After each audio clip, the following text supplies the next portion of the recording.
எல்லோருக்கும் வணக்கம்ப்பா. இன்றைக்கி நம்ம சாமை எடுத்திருக்கோம். சாமையை வச்சு சாமை உப்புமா செய்ய போகிறோம். அந்த சாமை எடுத்து அதை சுத்தமான சாமையை நல்லா கழுவிக்கோங்க. 2-3 கழுவி தூசி இல்லாமல் எடுத்து ஒரு 20 நிமிஷம் நல்லா ஊற வச்சிடணும். ஊற வச்சதுக்கப்புறம் அதை தண்ணியை வடிகட்டி உப்புமா செஞ்சிடலாம். எப்படி செய்யலாங்கிறத பார்க்கலாம். அதுக்கு தேவையான பொருள் என்னென்னா, வெங்காயம் நீல வாக்கில் 3 வெங்காயம் எடுத்திருக்கேன். இஞ்சி சின்னதாக கொஞ்சம் அரிஞ்சு வச்சுருக்கேன். கடுகு உளுந்தம்பருப்பு கொஞ்சம் எடுத்து வச்சுருக்கேன். கடலைப்பருப்பு 2 ஸ்பூனு, காரத்துக்கு பச்சை மிளகாய் கொஞ்சம், கருவேப்பிலை மல்லி கொஞ்சம் எடுத்துருக்கோம். இப்போ எப்படி செய்யலாங்கிறத நம்ம பார்த்துடலாம். இப்போ சாமை உடம்புக்கு ரொம்ப நல்லது. அதில் சர்க்கரை நோயை குணப்படுத்தும், இதய ஆரோக்கியத்தை பாதுகாக்கும், கெட்ட கொழுப்பை குறைக்கிறதுக்கு இந்த சாமை ரொம்ப நல்லது. இதை எப்படி செய்யலாங்கிறத நம்ம பார்க்கலாம். இப்போ அடுப்பில் ஒரு கடாயை வச்சு கடாயை சூடு பண்ணிடலாம். கடாய் சூடானதும் எண்ணெயை கொஞ்சம் ஊற்றிடலாம். நம்ம எண்ணெய் ஒரு 4-5 ஸ்பூன் ஊற்றியிருக்கேன். எண்ணெய் சூடானதுக்கப்புறம் கடுகு உளுந்த பருப்பு நம்ம சேர்த்துக்கலாம். கடுகு பொரிஞ்சு வந்துருச்சு. இப்போ நம்ம எடுத்து வச்சுட்டு கடலைப்பருப்பு அதோடு சேர்த்துடலாம். கடலைப்பருப்பையும் சேர்த்தாச்சு. இப்போ நம்ம கட் பண்ணி வச்சுருக்க இஞ்சி அதோடு சேர்த்துக்கலாம். இஞ்சி போட்டால் ரொம்ப டேஸ்ட் நல்லாயிருக்கும், உடம்பு செரிமானத்துக்கு ரொம்ப நல்லது. அதில் பச்சை மிளகாய் காரத்துக்கு நான் எடுத்திருக்கேன். 3 பச்சை மிளகாய் எடுத்திருக்கேன். நீங்கள் காரத்துக்கு தகுந்த மாதிரி சேர்த்துக்குங்க. அதோட கருவேப்பிலை சேர்த்தாச்சு. கருவேப்பிலையை சேர்த்து நல்லா கொஞ்சம் கலந்து விட்ருங்க. இந்த கடலைப்பருப்பு கொஞ்சம் பொன்னிறமாக வறுத்து வரணும். இப்போ வந்துருச்சு. இப்போ நம்ம கட் பண்ணி வச்சுருக்க வெங்காயத்தை அதோட கூட சேர்த்துக்கலாம். வெங்காயம் சின்ன வெங்காயமாக ரொம்ப ரொம்ப நல்லது. பெரிய வெங்காயம் நீல வாக்கில் அரிஞ்சு வச்சுருக்கேன், சேர்த்தாச்சு. இப்போ வெங்காயம் பொன்னிறமாக நல்லா வதக்கி எடுக்கணும். நம்ம இது வதக்கிறதுக்கு ஒரு 5 நிமிஷம் ஆகும். அது வரைக்கும் நல்லா சாமை ஊறிக்கிட்டு இருக்குது. இந்த சாமை உடல் கொழுப்பு குறைக்கணும்னு நினைக்கிறவங்க, எடையை குறைக்கணும்னு நினைக்கிறவங்க சாமையை வாரத்துக்கு 2 வாட்டி 2 நாள் சாப்பிட்டோம்னா ரொம்ப நல்லது. இது நம்ம அடி வயிற்றில் இருக்க கொழுப்பு குறைக்கிற தன்மை உள்ளது.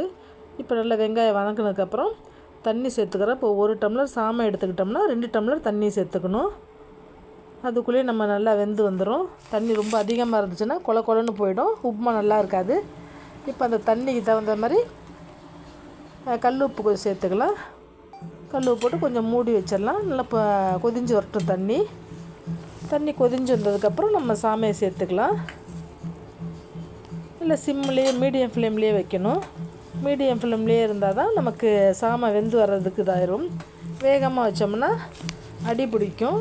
இப்போ நம்ம கழுவி வச்சுருக்க சாமையை அதில் சேர்த்துக்கலாம். சேர்த்து வச்சுட்டு நடுவில் நம்ம மூடி வச்சாலும் கிண்டி விட்டுக்கிட்டே இருக்கணும். அடிக்கடி சிம்லேயே தான் இருக்கணும், அதிகம் வேகமாக வைக்கக்கூடாது. அப்போ தான் நம்ம உப்புமா நல்ல பொலன்னு இதாக இருக்கும்.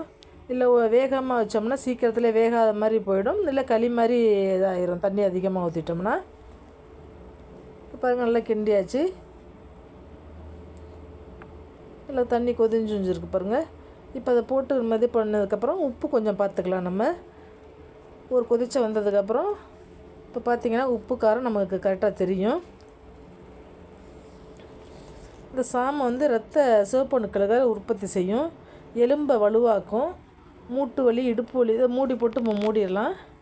மூட்டு வலி இடுப்பு வலி இருக்கிறவங்க இந்த சாமை உப்புமாவோ இல்லை கிச்சடியாவோ இல்லை பொங்கல் கஞ்சி இது மாதிரி ஏதோ ஒரு வகையில் நம்ம வாரத்துக்கு ஒரு முறை எடுத்துக்கிட்டோம்னா ரொம்ப நல்லது உடம்புக்கு.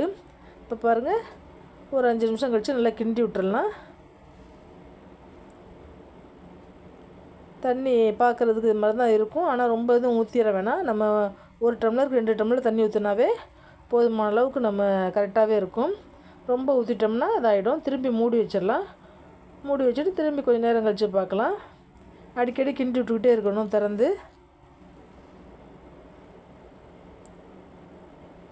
வேகாமல் வச்சிட்டோம்னா ஒரு மாதிரி வேகாமல் போயிடும் தண்ணியில்.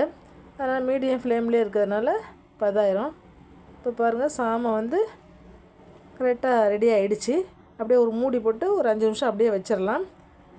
இப்போ சாமை நம்ம சூப்பராக ரெடி பண்ணிட்டோம். அதுக்கு தேங்காய் சட்னி வச்சு சாப்பிட்லாம், ரொம்ப நல்லாயிருக்கும்.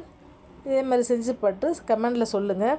உடம்பு ஆரோக்கியமாக வச்சுக்கிறதுக்கு சாமை வந்து சிறுதானிய வகையில் ரொம்ப நல்லது. இந்த சாமை வந்து ரத்த சோகையை குறைக்கும். நீங்களும் செஞ்சு பார்த்துட்டு கமெண்டில் சொல்லுங்கள். தேங்க்யூ.